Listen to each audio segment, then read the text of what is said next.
morning student. Today our topic is Boolean literals. What is the Boolean literals? The Boolean literals is value assigned only the true or false.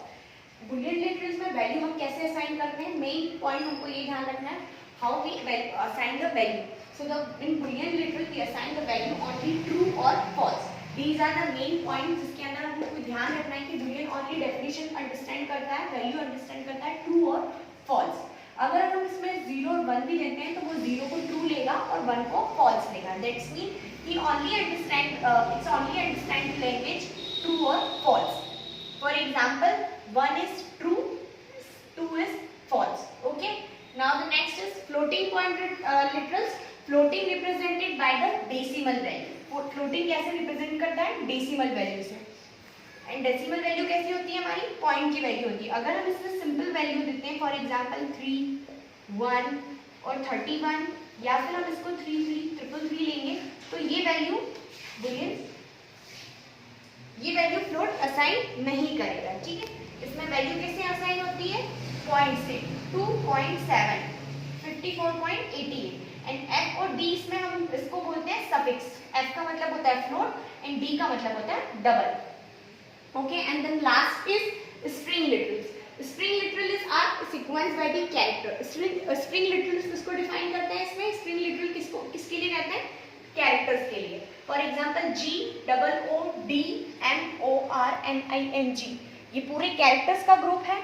मतलब string किसकी definition understand करता है? Only characters की. String का मतलब ये होता है कि वो character value assign करेगा. ठीक है, जैसे फॉर एग्जाम्पल नेक्स्ट हमने लिया है HELLO, मतलब ये ओनली कैरेक्टर वैल्यू असाइन करेगा. ए से जेड तक हम किसी भी कैरेक्टर को ग्रुप में ले सकते हैं, तो वो होती है string value. These are the 3 value. First is boolean literals, second is floating point literals and third is string literals. ये हम क्या पढ़ रहे थे? टाइप्स ऑफ लिटरल्स पढ़ रहे थे, जिसमें हमने देखा है कि लिटरल्स के कितने टाइप्स होते हैं. Okay, These are the types of literals. जिसका फर्स्ट है Boolean, float and third is string literals.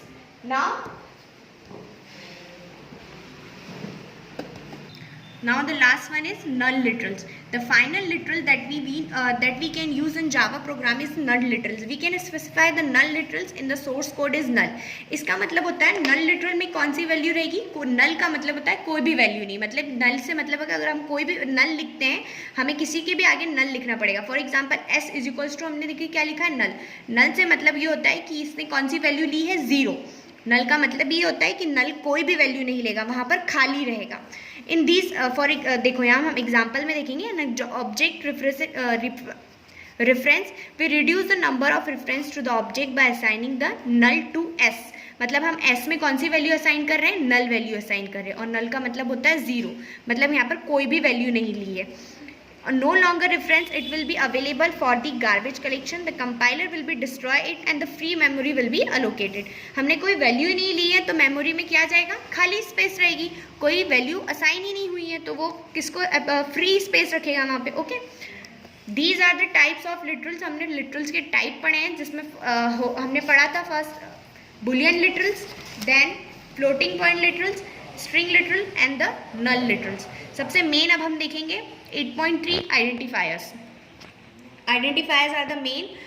All the Java component require the name used for the classes, variable and the method are called identifier. Java component में name सबसे ज़्यादा important होते हैं और name का हम use कहाँ करते हैं? तो class में करते हैं, variable में करते हैं और methods में करते हैं. अब उसको use करने का भी कुछ rules होते हैं, तो वो rules उस इन वेरिएबल्स के मेथड को हम क्या कहते हैं? आइडेंटिफायर. और आइडेंटिफायर यूज़ करने के लिए कुछ रूल होते हैं. Java there are several points of remember to identifier.